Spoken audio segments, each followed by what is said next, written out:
Selamat datang di channel YouTube saya, Sandraku.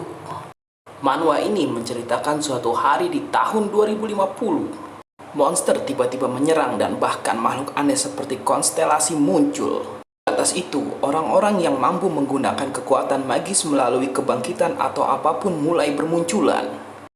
Dan ini adalah MC kita bernama Yu Sung-woo. Dia adalah seorang manajer staf Departemen Pemeliharaan Fasilitas Akademi yang sedang menonton berita di Indosiar sambil bermain game Mobile Legends.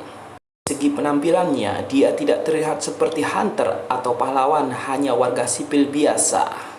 Dia cukup puas dengan kehidupannya yang tenang dan tidak harus mati bertarung dengan monster. Saat dia hendak tidur, di handphone muncul notifikasi sistem dari nomor tak dikenal untuk menawarkan menjadi seorang awaken, dan Yu Sung-woo menganggapnya sebagai tipuan kuno. Dia pun mengabaikan SMS tersebut dan lanjut tidur. Saat terbangun di pagi hari, Yu Sung-woo terkejut dengan kotak peti yang ada di hadapannya. Dia pun penasaran dan membuka kotak peti tersebut. Alangkah terkejutnya, peti tersebut berisi baju besi emas peringkat triple S dan peralatan peringkat legendaris. Bagaimanakah kisah Yu Sung-woo setelah mendapatkan baju besi emas peringkat triple S dan peralatan peringkat legendaris? Langsung saja kita lanjut ke chapter pertama. Namun sebelum lanjut ke chapter pertama, saya berikan waktu 5 detik untuk mensubscribe dan like channel ini, lalu bunyikan notifikasi loncengnya agar kalian tidak tertinggal cerita selanjutnya. Silahkan.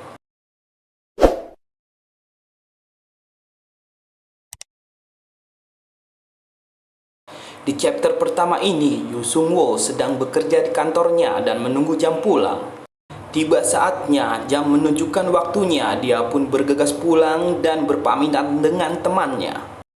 Di perjalanannya pulang, seperti biasa, dia melihat para siswa-siswi akademi sedang pada latihan. Ini adalah tempat yang mengajarkan anak di bawah umur bagaimana menjadi hunter yang benar, dan tempat Yu Sung-woo bekerja selama 9 tahun. Dalam pikiran Yu Sung-woo, kebangkitan hunter, konstelasi, semuanya terdengar sangat keren, tapi itu bukan sesuatu yang relevan bagi dirinya.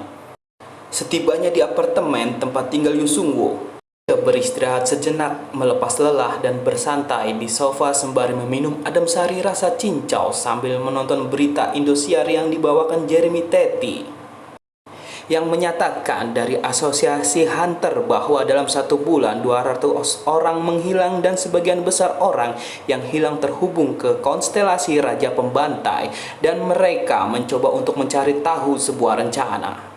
Dan itu adalah hal yang sama setiap hari. Raja Pembantaian mengamuk di utara seperti ini setiap hari, ucap Yu Sung-woo.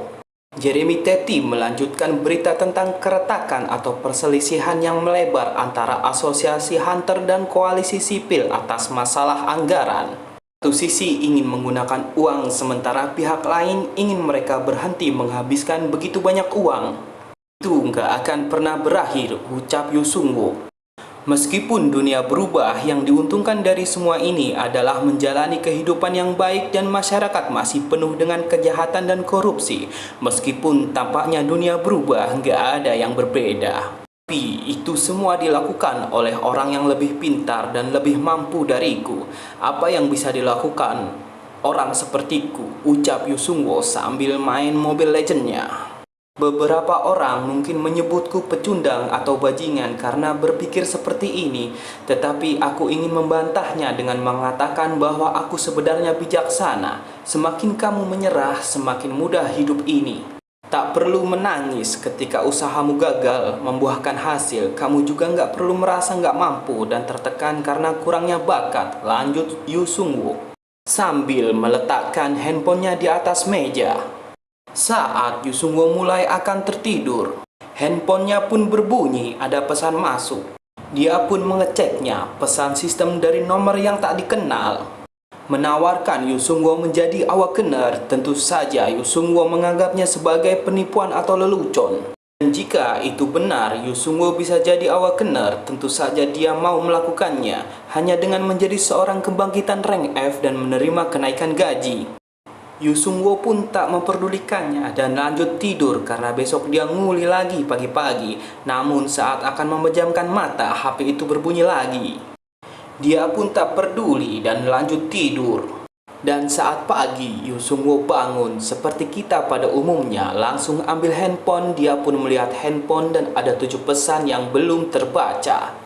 Yu Sung-woo pun langsung membaca pesan tersebut yang ternyata dari sistem yang dia anggap lelucon atau penipuan. Alangkah terkejutnya Yu Sung-woo melihat kotak peti di depan matanya. Dia pun beranggapan kalau pesan itu nyata dan sungguhan. Bahkan dia pun kesal karena dia tidak pernah menyetujui pesan tersebut dan masih menganggapnya penipuan. Yu Sung-woo pun penasaran dan mengecek ulang pesan yang bertuliskan status window. Dan saat Yu Sung-woo mengatakan status window, muncullah layar yang hanya bisa dia saja melihatnya. Terlihat Yu Sung-woo masih level 1, dia pun terkejut ternyata itu beneran. Dia pun diberikan kenaikan gaji, jadi dia menganggapnya bukan suatu yang buruk. Lumayan kan buat beli adem sari cincau. Yu Sung-woo dikejutkan lagi bahwa kotak peti itu berisikan sesuatu yang berperingkat rank triple S. Dia pun kebingungan tapi penasaran.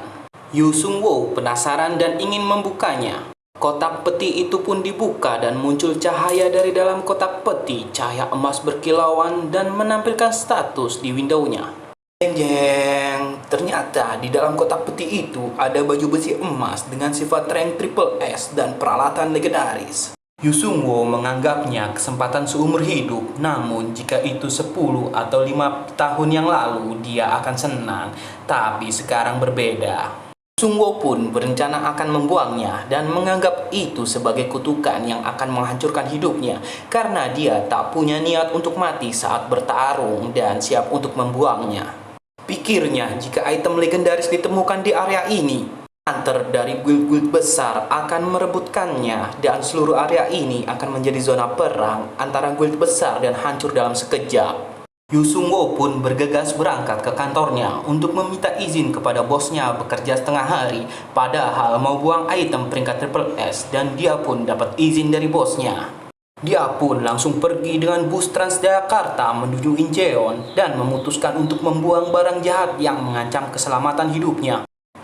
Namun dalam perjalanan dia berpikir mengapa tidak memeriksa sifat macam apa ini.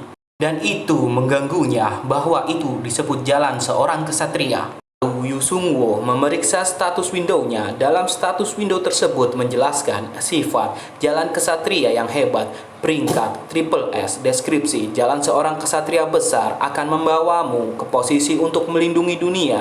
Kamu akan diberi imbalan kapanpun kamu membela keadilan, membunuh kejahatan, atau melindungi yang lemah. Kamu mampu mempelajari semua skill triple S kelas kesatria. Penalti, nggak dapat menggunakan sihir, tidak dapat menggunakan senjata jarak jauh. Tolong gunakan racun dan senjata asasin. Yu Sung-woo berpikir satu-satunya hal yang positif adalah kamu dapat mempelajari semua skill triple S kelas kesatria dan dia tidak berpikir ada sesuatu yang terlalu negatif baginya sekalipun. Sampailah Yu Sung-woo di tempat lokasi di mana dia akan membuang benda tersebut. Hiya, lenyaplah sialan. Macebur. Dan dia merasa lebih baik setelah membuang benda tersebut lalu segera pulang. Sampainya di rumah, Yu Sung-woo memastikan dia telah membuang benda tersebut. Setelah menyalakan lampu, alangkah terkejutnya dia. Nani? Lanjut chapter 2.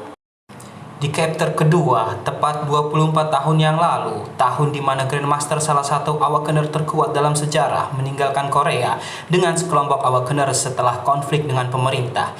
Karena itu, monster mulai lebih sering muncul dan keamanan Korea menjadi hancur. Para monster mulai menyerang warga sipil, lalu segerombolan monster puluhan bahkan ratusan muncul secara berkelompok menyerang semua orang yang terlihatnya, dan mungkin beberapa orang memilih untuk melawannya. Terlihat dalam satu ruangan tangan anak kecil yang sedang menggedor kaca meminta tolong untuk diselamatkan, namun para pria dewasa lari begitu saja saat melihat monster hijau seperti goblin. Ya, memang goblin sih. Dan para monster goblin melihat ke arah kaca. Banyak anak kecil berlarian yang siap disantap dijadikan seblak ceker. Dan wah, monster goblin berhasil masuk ke ruangan anak kecil itu. Usut punya usut, ternyata salah satu dari anak kecil itu adalah Yu Sungwo. Dan benar, ini adalah kisah Yu Sungwo saat dia masih sekolah bareng Rafathar. Namun, Yu Sungwo berhasil bersembunyi dan sialnya salah satu temannya tertangkap dan akan dijadikan seblak ceker. Entah apa yang terjadi, Yu Sungwo kecil berhasil selamat, diselamatkan Hunter Rank B yang mungkin terlambat datang seperti polisi India. Dan kembali ke apartemen Yu Sungwo. Yu Sungwo sangat terkejut melihat koper yang sudah dibuangnya balik lagi ke tempat apartemen Yu Sungwo. Bagi Yu Sungwo, barang ini bisa jadi harapan dan impian seseorang, namun Yu Sungwo melihatnya sebagai belenggu. Yu Sungwo pun kembali mengecek status window-nya. Dan baju besi emas itu berdiri dengan sendirinya. Yu Sungwo pun kebingungan. Ya, nama lengkapnya adalah baju besi legendaris dari bintang suci penjaga emas. Itu menjadi terikat pada orang yang pertama kali membukanya. Yu Sungwo terkejut bahwa barang itu terikat olehnya.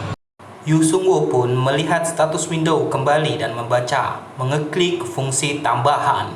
Terbukalah fungsi tambahan dan terdapat banyak skill di situ. Ada breath control, body temperature regulation, auto repair, pocket dimension storage, survival, dan auto retrieval. Yu Sungwo pun berpikir itu mungkin kembali melalui pengembalian otomatis. Yu Sungwo pun merasa hidupnya dalam bahaya apabila barang ini berada di tangannya dan akan mencoba melengkapinya dan menggunakan penyimpanan kantong dimensi. Bagaimana cara memakainya? Mungkin ada kata-kata aktivasi seperti equip, ucap Yu Sungwo. Dan tiba-tiba, swing, jeng jeng, tenet tenet tenet. Yu Sungwo berpikir, ini keren sekali. Nah, seperti biasa, karena dia ingin hidup normal, tapi ini keren, jadi ya malu tapi mau. Gue sendiri juga mau kok kalau dikasih beginian, hahaha. Karena keren, Yu Sungwo akhirnya memilih tetap seperti ini. Dia akan mencari informasi di akademi. Namun, sebelum itu, dia ingin meletakkan baju besinya di kantong dimensi dan mencari di status window-nya, lalu ketemu. Setibanya di akademi, Yu Sungwo bertemu dengan temannya dan bertanya, bukannya ketua hanya kerja setengah hari? Dengan alasan ada urusan mendesak yang harus diurus, Yu Sungwo pun menjawab.